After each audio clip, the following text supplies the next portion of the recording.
All right, you guys, today I just wanted to illustrate a little bit better why side-side angle does not establish congruent triangles. All right, so here I'm starting you with a given.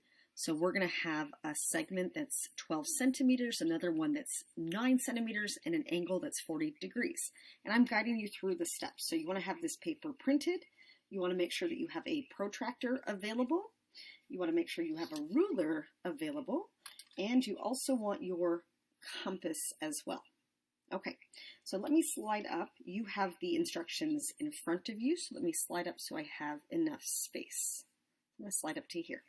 So here I'm at the bottom of my page, and I'm going to start just by drawing a ray with a horizontal pathway. So it extends to the right. We know that it extends in that right-hand direction forever. So I'm going to make a pathway like so with my pencil and put a dot right here. Here's my end point, and here's my arrow to the right. So I'm starting with this ray, and I want to label this endpoint C. Okay, now with my protractor, I want to lay it down just like so. And I want to make a 40-degree angle with C as the vertex. So I'm reading that bottom scale, 0 all the way up to 40. So right here, marking a notch at 40 degrees. So again, 40 degrees, C is the vertex right here. That's the center of my protractor. So let me take that away. And I'm going to draw in a straight pathway. I'm going to keep it light because I don't know how long I need to make it. So let me just make it light to start.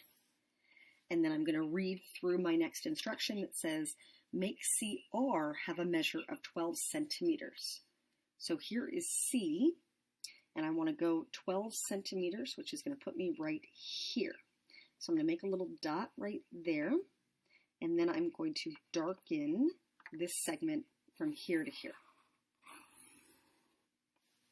Okay, and then I'm going to erase this excess right up top. And I'm going to label this as R. Okay. Next, I want to set my compass to a width of 9 centimeters. Okay, so let me lay out my ruler, and I want to go from 0 to 9. So I want to set my compass at 9 centimeters. So here is 0, and I'm just going to open it until I get to 9.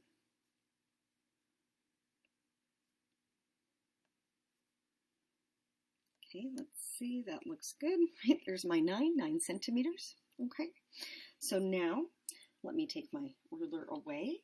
So now I want to create side RA. So right now I know that this side right here is 12 centimeters. Let me just label that. And I know that this is 40 degrees. Let me label that too. So these are two things that I know. I know concretely that this side is 12 centimeters, this angle is 40 degrees, and now my compass will be the other side, which is 9 centimeters. All right, so I want to put my needle on point R. So here's my needle, point R right here. Okay, so I have it in position. I want to swing the compass to see where it intersects this initial ray. So I want to take my compass, I'm going to swing, and I'm going to see that it's going to slice through in 2 locations, here and here. Okay, so we see these 2 points of intersection here and here. And what that's doing is that's illustrating that swinging door effect, because where R is, this is my hinge. Okay, and I'm going to draw in this segment here. So I could have this triangle that looks like this, where this side is 9 centimeters, and here is point A. Okay, but again, this side, right, I can show it back with my compass. This side, which is holding at 9 centimeters, could swing into an alternate position right over here instead, making a very different looking triangle.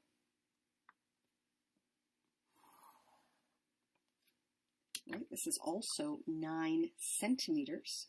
these segments were the same.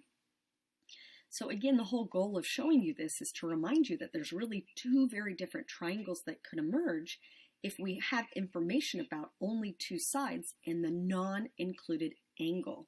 So we're seeing that where R is, that's our hinge, and that this side right here that's 9 could swing into an alternate position right here and make a different triangle. So I have this first triangle, this big one that could emerge, but I also have this small one that could emerge with the same information. So I would say that let's draw them off to the side where we have room. So over here, I'll remind you of option 1. And over here will be option 2. So option 1, I'm just going to re-sketch it. Remind you that we knew that this was 12, this is 9, this was 40. And then option 2, here's my 40, here's my 12, and here's my 9. So again, information with only two sides in the non-included angle, right? It does not lock the triangle into a rigid, unique position, right? There are two very different looking triangles that could emerge. Could have a triangle that looks like this, but it could look like this also. Have a good rest of your day.